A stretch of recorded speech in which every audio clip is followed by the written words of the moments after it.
Hi everyone. Let's see. Today we're talking about gardening because that's really all I care about in the world right now. So, bye to everybody that's leaving. See you on the next video. Okay. Today I'm I'm putting in seed for flowers. And I'll show you what ones I have this year. They were just gorgeous last year, those cosmos and stuff. Just absolutely gorgeous. So this year we have, I don't think these germinated well, so I actually have another package of these that I need to get out, but it's called Strawberry Blonde Calendula. And they're kind of old. I had them at my house, so I might grab the new package of them. They didn't germinate last year, but aren't they pretty? And the lighting really sucks over here, I know it, but I don't want to sit in the sun, so. And I have another one. This is, you can't really see it, blanket flower, or they call it Indian blanket. There's no picture of it, sorry. This is a new one. I kind of like the calendula and the zinnias. Here you go. This is Persian carpet. Isn't that pretty?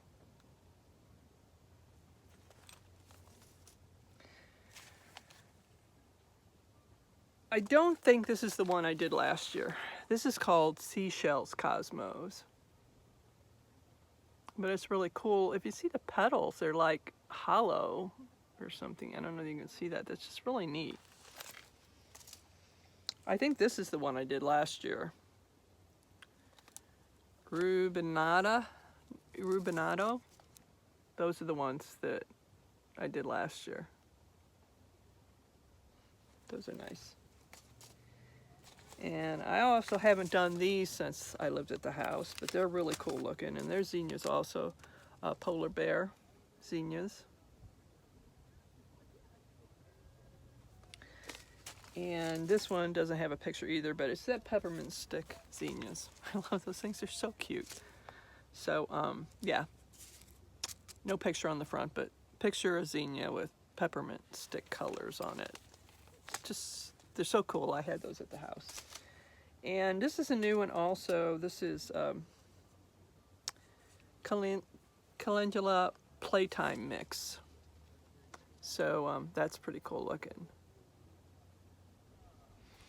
Now last year I also had orange ball calendula, but I don't think I'll do those this year because I did them so much last year and saved so much seed from them. This is, somebody sent this to me back when I was still posting on my gardening channel. I just called it Gales. It's yellows and oranges, and as I recall, it was really pretty. So we'll try that. Gales calendulas. So we'll try that out. Anyway, that is it as the flowers go. I'm going to be leaving here in like 3 or 4 weeks, but I have rigged up a system where in a couple weeks, hopefully these will be germinated. I can put them in round pots like this. And then I'm buying a thing where they fit down in there and hold these things. And I can just pick up a tray and carry them in and out that way. And that'll last the 6 weeks I'm on the road. And it should work out really well. I'll show you when I get it. But so if I can start them now and get them germinating, get them started, I can put them in individual pots, and then I can transport them in the van pretty easy after that. Okay, so let me show you what I'm going to do down here. Hold on. Okay, so these are the 10 pots I am taking on the road with me. I don't think this one's going to be coming with me, and that is just dried oregano in that one, so that won't be coming either.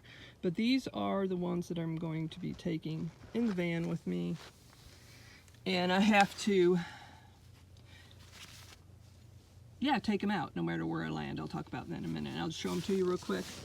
This is the dinosaur kale, and what I've done, so I'm not carrying a whole bunch of more pots around is I've taken the put a plant in it, and then I have put like around the edges of this. What is this? Wild rocket. So I'm not putting my greens in a separate pot, and these will grow. As this is growing, these will have plenty of room to grow and mature, so that's cool.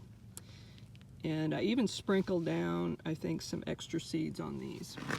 This here is Yukon Gold potatoes. They're determinate, so I just filled the whole thing up. They are underneath. I just potted these up on $2.25, put these in a pot. These potatoes I got at the dollar store, Family Dollar.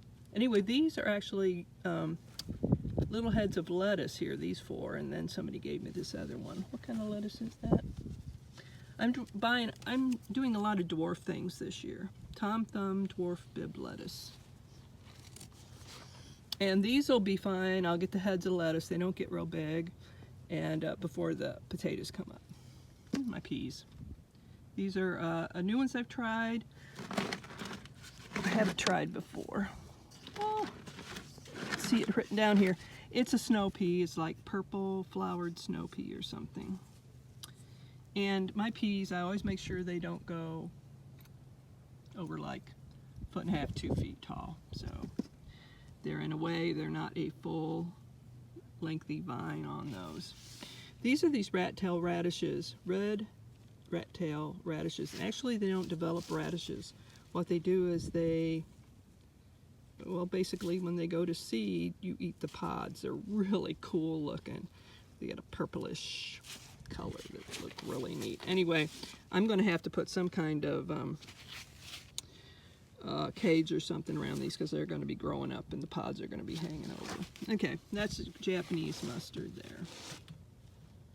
I don't know whether I'll keep that or not. I think I'll just do a bunch of little ones and pick off the cut and come and get on the leaves. Okay, so this is, I grew this, if you want to look back a couple years ago, this is a baby boomer. I grow them every year. Baby boomer tomato plant.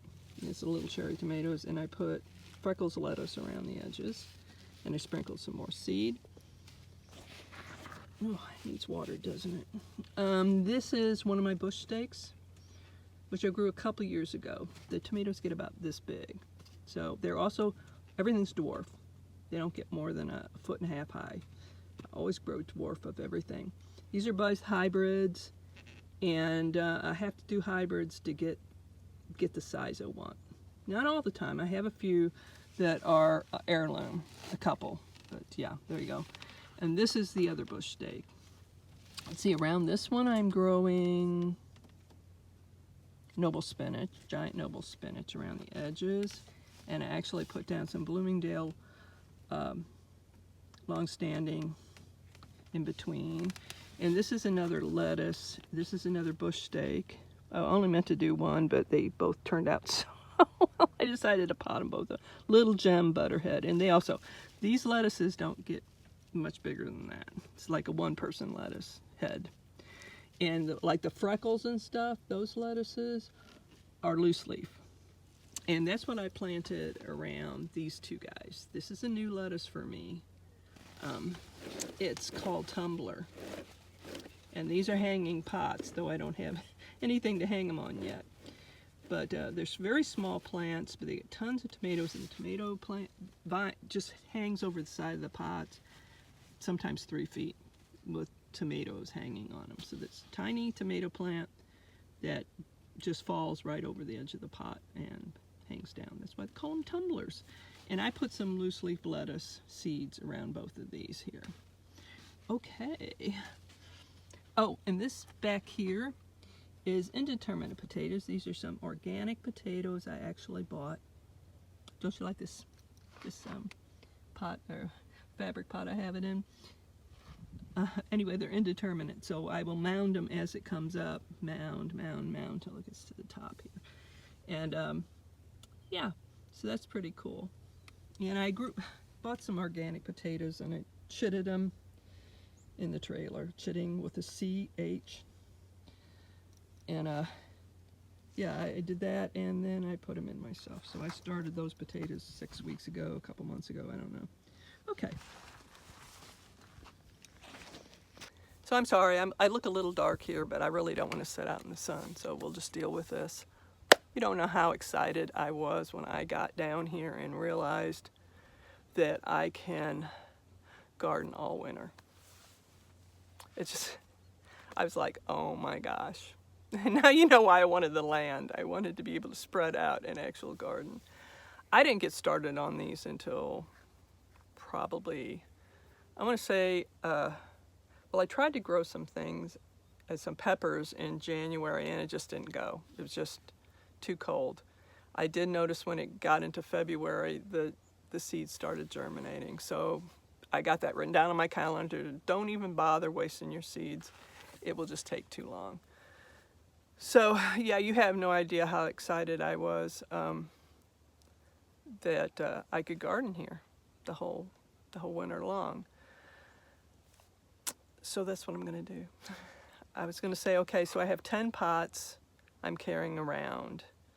Now what I'm doing is, as I drive, when I leave here, I'm going across New Mexico into Oklahoma, Texas into Oklahoma. But I'm not doing it really quickly.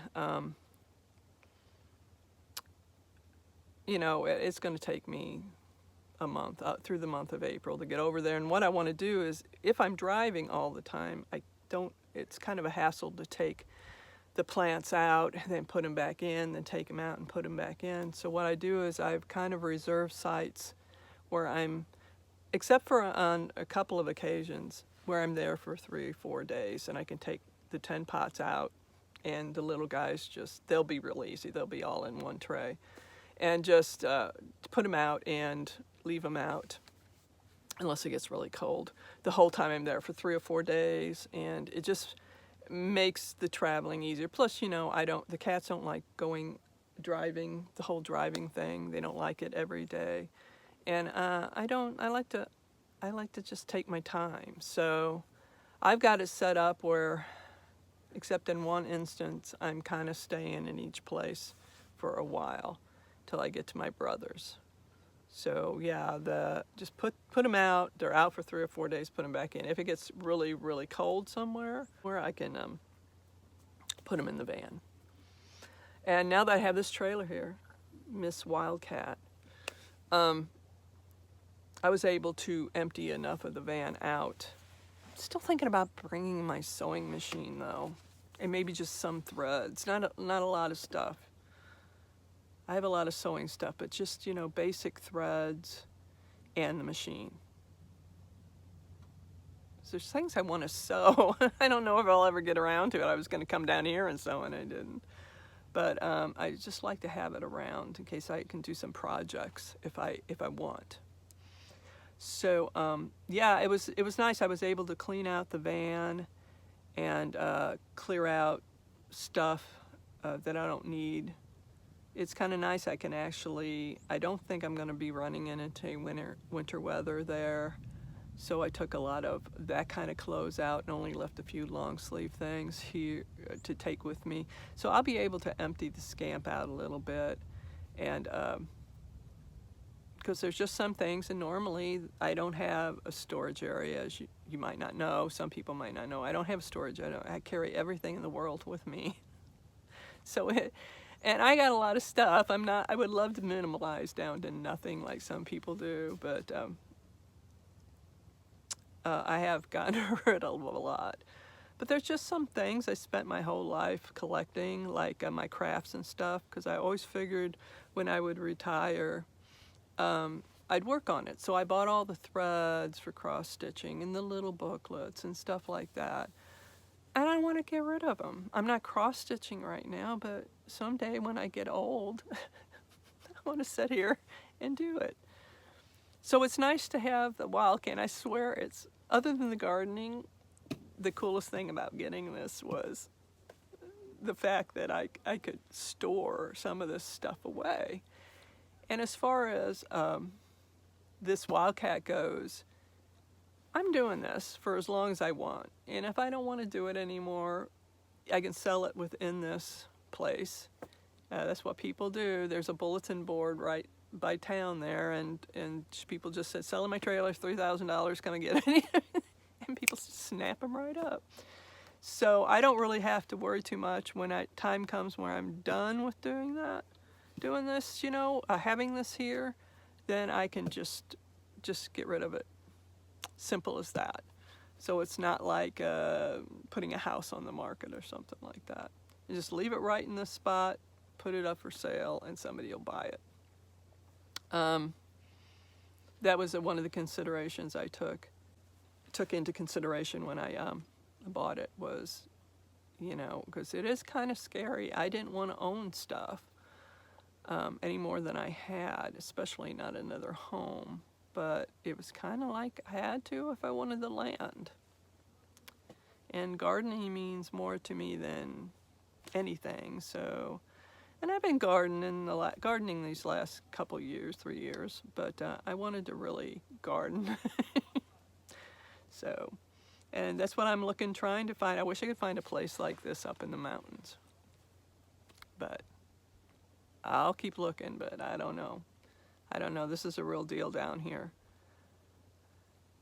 Okay, that is about it. Yeah, I'm real excited about this. I've took the winter off here. I'll just talk about, I'm near these really cute little towns down here. We're at the end of the line before Mexico. It's just, we're right at the end of the line. But these cute little towns down here, I decided next year when I came down, I would work at one of the thrift stores in the town. I kind of like it there. I got a good feeling about it, like I did at the senior center up in the mountains. I just had a real good feeling when I walked in, and I told her, I said, "You take volunteers?" And she said, "Yes." And I go, "Well, I'm leaving town now, but next year." It just seems real relaxing. A lot of it's outdoors, because it's spread outdoors, and there's no winter here, so it's not a big deal, you know. But I think I'll come and I'll do that next year. I'm going to have issues with working at the senior center, because working there, I was really surprised. I hadn't had any trouble with my hands since I retired. Working there just really messed up my thumbs and my wrists and stuff, to the point where I thought it would go away when winter came and I stopped working. Now, that makes me a little sad. I'm going to see how I feel when I get up there. But I have what's called basal joint arthritis in my thumbs, and the pain goes all the way up to the elbows, but my whole fingers just ache and everything. I know, you guys are all sitting there going, "Yeah, I know, I got it too." It's really bad. Anywho, and it's okay, I can get through life, but I don't know whether I can work at the senior center again, and that's kind of upsetting to me, but we'll see.